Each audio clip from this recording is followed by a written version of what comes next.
So, Cybertruck. It's actually announced this week. I saw it. What were your first impressions, man? So before you sent me the link to the condensed conference, I saw a couple of pictures of it, and I didn't read the entire titles of them or anything, so I didn't know it was like the Cybertruck or Tesla or anything. I just saw it and I was just like, oh, that's a weird like toy car. That's like a weird like concept car or something like that. And I was like, I thought it was a concept car. Yeah, I was like, that's fine. I was just like, why are they showing like this PS1 car driving around? And then I watched the conference. That's a meme now. Yeah. Then I watched the conference and I was just like, oh, that makes a ton of sense now. I was just like, but yeah, overall, I think the concept of the car itself or the truck itself is very, it's very different. Wild. Yeah, it's wild. It's a good concept, like regardless. So those were your first impressions, huh? Yeah. And that's how the internet reacted to that. I was like, oh, like they. As soon as I saw that, I saw so many more like memes, just like so many more thoughts and like reactions to it, and everyone's just like. Yeah, I think even Lego released their own. their own. Yeah, I know, and they did that today. Actually, I'm surprised you hadn't seen it, but. In the same angle that in the same angle that they took the picture of the Cybertruck, they did a Lego truck. Yeah. It's funny. But whatever it looks like, I mean, it got subscribers. It got people pre-ordering. Yeah, it got people pre-ordering, and they're excited. So those are your first impressions. My first impressions when I saw it is right away I saw the stainless steel everywhere. You know what I mean? Yeah. And when I saw the stainless steel everywhere, I really wanted to. I dove into my, manufacturing, and we're both product developers. We're amateurs, but we get it there. And I saw it as like that stainless steel is very easy to manufacture. It's very what I see it as is since it has such a definitive shape, it's very easy to just press into stainless steel. Just like stamp it around the frame and everything like that. Stamp it around and just get an assembly line of just frames of this really good easy manufacture. Just press and clip, and you just keep. It's on very going. easy to manufacture, and then what I also like about it is it doesn't have paint, so it's just raw stainless steel, which ties into Tesla's and Elon Musk's original message about being self-sustainable and being more earth friendly, more earth less conscious. Emissions, less emissions, waste, and everything. And so when you think about it, when you provide these vehicles in a raw finish that are unpainted, stainless steel we know is rust resistant, almost rust proof. Anyways, almost to an extent. Yeah. So what I see is that since you're doing that, it's a more premium finish than paint. Right. And what I like about that is you're not using paint, which I think automotive paint should be non-VOC compliant. It's not VOC compliant, so it's very hazardous for the environment. Not only that, I just thought about this right now because I was thinking of something that happened. But so you're talking about the paint, but then you also got to think about the film that they put over the paint, like the wax and stuff. Yeah. I mean, that also is a whole bunch of other stuff. Yeah. And it's a lot of downtime to let it dry. Yeah, I mean, the time from when you can get it from the manufacturing floor onto the sales floor is cut by that much. But on top of that, like as a consumer, as a customer that buys this car, you don't have to worry about the paint chipping. You don't have to worry about the paint dulling. You don't have to worry about waxing it. Maybe there'll be like the wax finish for that, but that was my initial impression. I was just like, why aren't more car manufacturers doing this? Because the more modern car manufacturer painting process is they do what I think is called electromagnetic charged paint, where they dip the car in paint. Oh yeah, and then they run electricity through the frame, and it just binds to the metal. To the metal. So that even that most modern process is still really bad for the environment. It still has imperfections in the finish. A lot of cars still rust through the welds. But my point is the same. My first impression was the stainless steel finish. I'm a fan of stainless steel. I love stainless steel. All of my personal belongings are in stainless either black or stainless steel. Black or stainless steel. Two colors. Yep. Because stainless steel is just superior. It's just, it should be in our cutlery. It should be in our surgery rooms. It should be in everything, I think. And now it's an automotive, with the new Cybertruck, and I love it. At work, I brought it up. I was just like, hey, so y'all gonna get Cybertrucks or what? Because down here everyone has trucks. Yeah. In South Texas, and they were just like, we don't have trucks, by the way. Yeah. Some people were just like, yeah, I'll get it. That thing has more metal than my car. And I was just like, yeah, you're right. Like, yeah. And this brings me on to my next point. I didn't let you know about this, but I actually surveyed a couple of truck drivers. Because again, we're in South Texas. Everybody's got a truck. Everybody at work has a truck. Yeah. So I surveyed a couple of truck drivers, and the marketability of the Cybertruck is very high because it doesn't matter whether you like it or you don't. You're not indifferent to it. Yeah. So you have something to say about the Cybertruck, right. For sure. It's like you can like it for the finish, the size, hopefully not the shape. I guess that's where I draw the line. Like the ramps that it's got, the covers that it's got, everything like that. Like whatever your personal reason. Yeah, or you don't like it because, like, again, the shape. Maybe you want paint on it. Maybe you don't like something about it. If you don't have something to like about it, well, that car's not for you. Like if it's electric, like if you don't like the electric, okay, fine. Yeah. So when I asked these guys, half of them didn't know. I think it was like about 8 different guys that I surveyed, and it was in a room. It's a group of people. We had lunch, and I was waiting for them to kind of just get into their food. When everybody's kind of quiet. Right. And then I was like, okay, and then I started a conversation like, so, did you guys see the Cybertruck? And they blew up. The first thing. I can imagine. Yeah. So the first thing I heard was, man, that thing is ugly. And more than 90% of the guys there, they agree. They're like, that thing is ugly.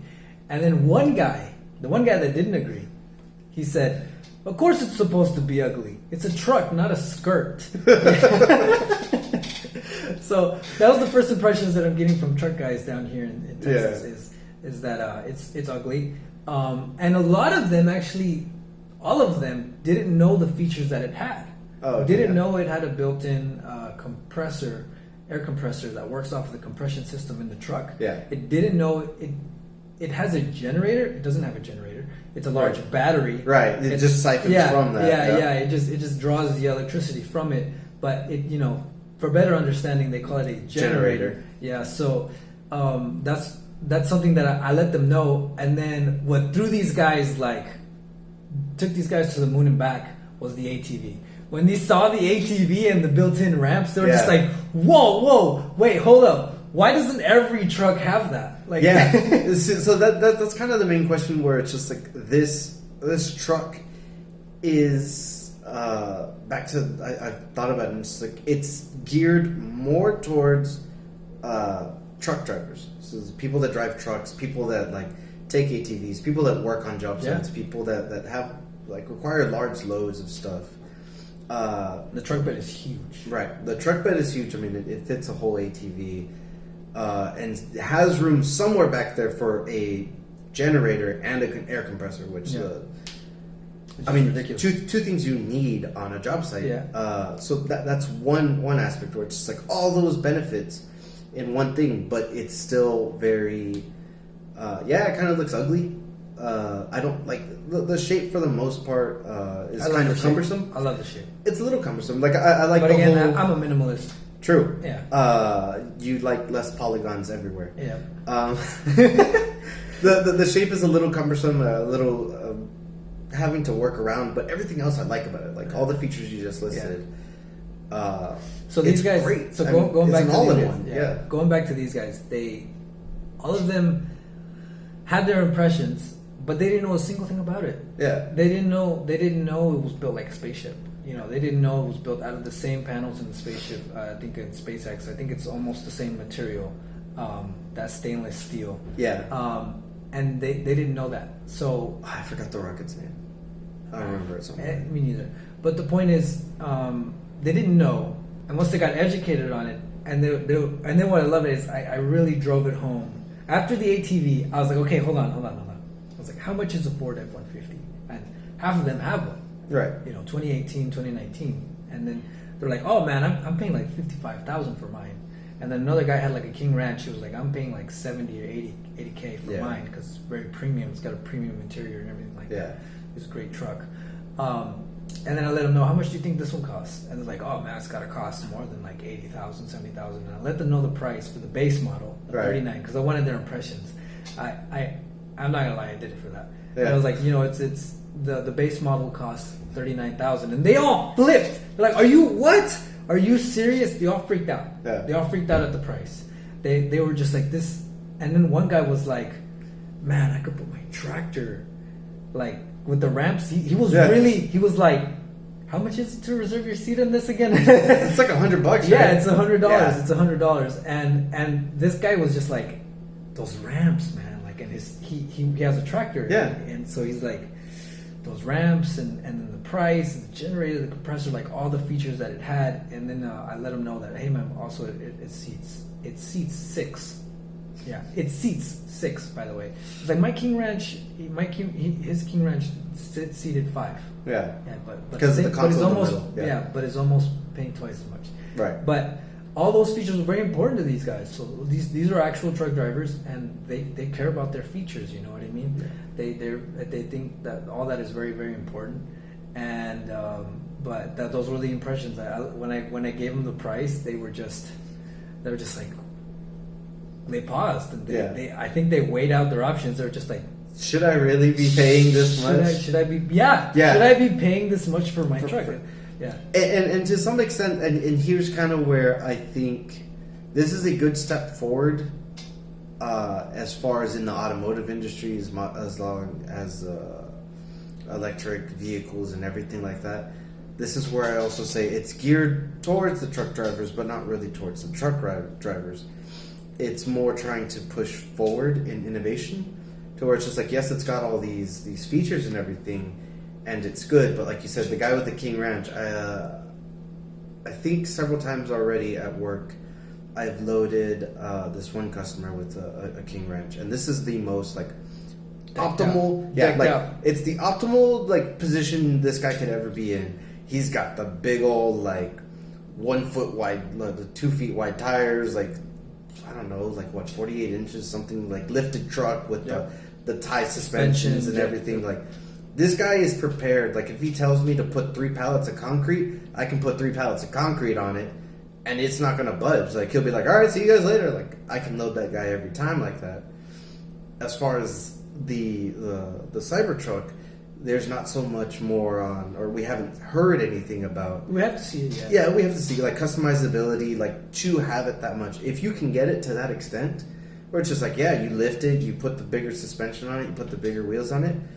Yeah, I think it's the ultimate truck for every truck driver. There's no reason for you not to have it. And there was a recent study. We haven't spoken about this either. Okay. I think it was 70% of truck drivers don't haul anything. Right. Like ever. But those 30%ers of what the ones. Yeah. The 30% they haul probably like every day, every other day, several times a day.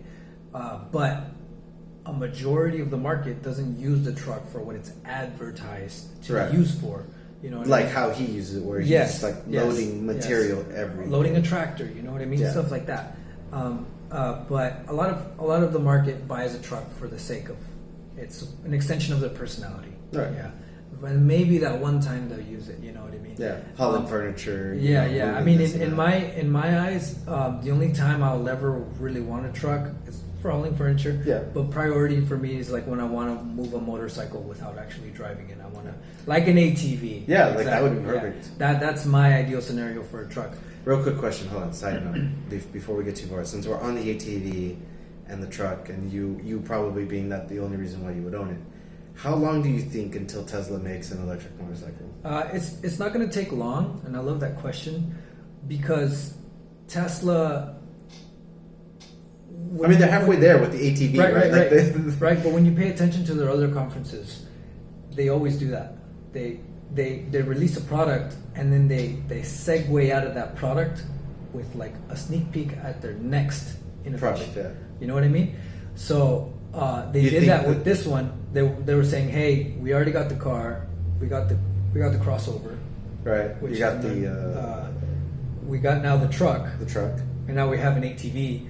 This is them saying what we're next going to do is probably appeal to the super sport motorcycle market. Right. So, So you think the ATV was the sneak peek at the motorcycle? yes, Okay. yes, I definitely think the ATV is a sneak peek at the motorcycle, because why would they spend so much research and development understanding ATVs and how they work with electric motors, and optimizing the one vehicle that's going to haul The ATV. Yeah. the ATV or potential motorcycle, and not do a motorcycle? Because I just mentioned that the reason I would want a truck is because I want to be able to haul a motorcycle. Right. At times there'll be times where I want to haul a motorcycle, and then on site ride the motorcycle there, like in a city kind of scenario. You know what I mean? Right. Yeah. And so it makes sense for them to release the truck, and then the motorcycle, the super sport Tesla motorcycle, that will eventually be hauled by that Cybertruck. Does that make sense? Yeah. So it's a segue to other accessories, other part of Tesla lifestyle products that I see coming, and I swear to God, I hope I see it in a stainless steel. That's it. That would be it. I want to see a stainless steel motorcycle. I want to say they will, because even that ATV it had like black, like It was painted. painted, yeah, but it was still Right. very minimalistic in the polygon type shape Yeah. it had, where it's just like you've got these I'm flaps ready, right here. I'm and ready like that. for them to bring that design to the cars. I wish, and I get a lot of that feedback too. It's like, why didn't they just make the cars look like that too? Like very sport. I don't think everyone would have been ready for that. I think You're right. maybe everyone would have thought it was a joke. No one would have wanted to drive it. No one would think it was sexy. I still don't think they should do it for the car. Mainly for those same reasons, where it's just like, Civilians, where it's market. just like, and I guess I get where he's going, where he's essentially shaping the future, or Yeah. Tesla is kind of shaping the future because they're the first to market with it. They're I the hope he first doesn't to- make a civilian version of the truck. I hope he stays. No, that's the premium package at the premium price. Like there's no reason to change go back, that. Yeah, to go. if anything, it should just get bigger from there.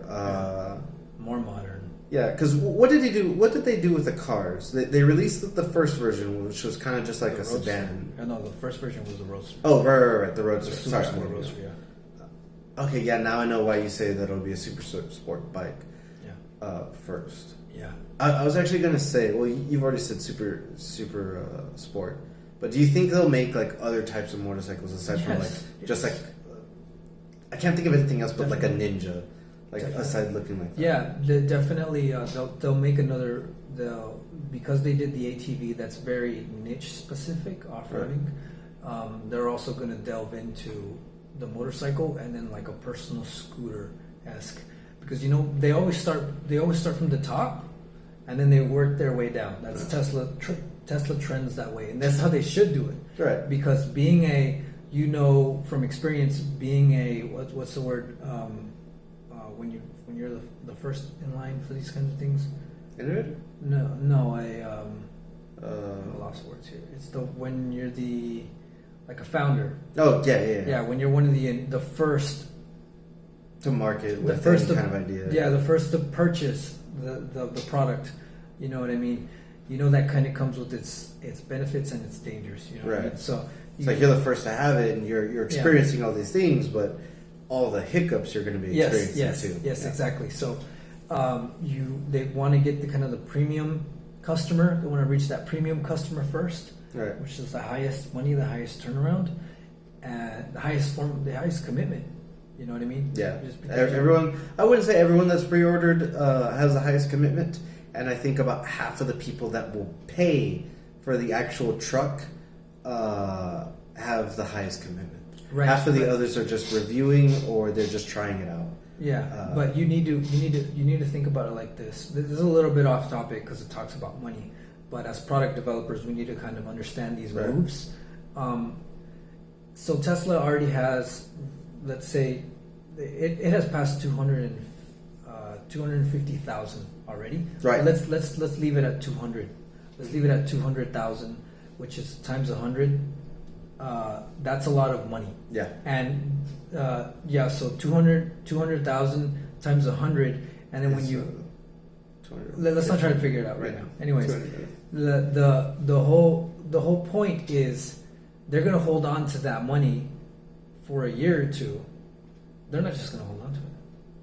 Those $100 that they put in, they're gonna reinvest it, and the amount of money that money has generated through investments, it's even more. You know what I mean? And if, so the whole point is, sure, you give up $100 now, Tesla's gonna probably find a way to make it $200, and then you get your refund. That's fine. They still got their money on the back end and using that money for other manufacturing, other technology, other research and development. Yeah, Probably for the motorcycle. I don't know, but the whole point is that's probably the best out. yeah. The whole point is you have to see it from a product developer standpoint. Is hey, let's get these pre-order, fully refundable $100. Let us grow it for a year or two, and then when the truck finally comes out, we got a huge return on investment on just the pre-orders. Right. Like, not to mention the trucks that are going to sell. So that's my approach on it from a product developer standpoint. Is I've noticed all the material, the market with the guys, the truck drivers, and then at the end of it, economics, just the money behind it. It's just they're doing it very smart, because prior reserving your seat on a Tesla has been like $1,000, $5,000, and they weren't. I don't think they were refundable, or they will go towards the car. Right. Does that make sense? Yeah. So. And that kind of makes more sense, because if It's a like bigger commitment. Yeah, like you said, with starting from the top, and for some people that might not make sense, where it's just like, well, you think the truck is the biggest thing, and then, or even the family Tesla, I forgot what they're called, like the bigger, and then you want to go smaller into like the scooter or something. But realistically, everyone needs to drive a car, whether you're a family person or whether you're just like a regular guy. Like that hits the broadest spectrum. So you perfect the car, then you go ahead and you perfect the like SUV, and you appeal to the family, so you get more people that way. Then you make the truck, and then you make the truck the specialty item. Yeah, the specialty item, which gets everything that they need or possibly could need, and then under one ecosystem. Yeah. So now that you've got the three major ones, now I see what you mean. Where it's just like, well, they already started with the ATV. They can go into the motorcycle, which I think they'll produce. They could produce at least 3, because they've got at least 3-4 models of the car. Yeah. And But then I don't think they'll do that for that. I think they'll just have a motorcycle out, and it'll just be like eye candy kind of thing, and then they'll move on to the scooter or something But else. Yeah. that's I'm kind of like, And small motors is what you're talking about. not so much in the small motors. I'm seeing kind of like a trend where it's just like, cars are a big commitment, but I also think motorcycles are a big commitment as well. You're right. The truck is more, you're willing to spend that money, and you're willing to do like what their price model is, just because it's a utility vehicle. Like you're able to use it, and it's got all these features, and it's just like, hell yeah, like it's got those features, I'm going to end up using them. Whether it's work related or not. I mean, if you have a flat tire, you can easily like switch it out or fix the flat, like put air back in it in the car that you're I didn't think about that. yeah, like you have it. It's just like, okay, you don't have to worry about a power source because it's connected to the car. Like simple things like that. Like it's incredibly versatile. Yeah. Like you're totally ready to put that. So the next biggest commitment would be motorcycles, because they're kind of a dangerous hazard, but they're also enjoyable. They're really like great vehicles. And then I think the scooter, if and when they do release it, it'll be not even that expensive, and I don't think pre-orders will be that difficult at all either. I think probably the most difficult one going forward would probably be the motorcycle. And I think, like we said earlier, it's going to be like the Super Sport because of the Roadster, and then following their trend with the car, since they're both the highest commitment, I think we'll see less versions of the motorcycle, like I don't know, maybe like a bobber or something like that, like something super sport, something like comfortable, and then something kind of in between, and then that'll kind of be it. Like it'll hit about broad a spectrum as you can, just like with the cars. Like you get a super sexy one, you get a super comfortable one, like a family one, things like that. Like that's kind of how I see them. If we're following what we're following, I think like from a product developer standpoint, I think that's the perfect way to go. Whether to do it or not, I mean, that's totally up to them. Yeah. So, anyways, let us know what you guys think. Are we right? Are we wrong? Is there something that you noticed that we are missing? Give us any questions on the comments, and then we'll gladly answer it. Right now, we're barely starting off in this space, but we're fairly familiar. We're fairly familiar with what's going on in the market, and as product developers, we're still pretty amateurish, but we've got our own opinions. So we're as you can see, that's why we're trying to feel it out. And but what's most important is you guys are going to see us grow together. That's why we wanted to do it in the beginning of our ventures. Is we want to kind of document it, our growth as product developers in general. But let us know in the comments. Do you like this video? Do you not like it? Let us know. What would you like to see? What wouldn't you want to see? Yeah. All feedback is welcome. Yeah. All right. That's good. Yeah. You went off the hinge, man. But that's part of your personality.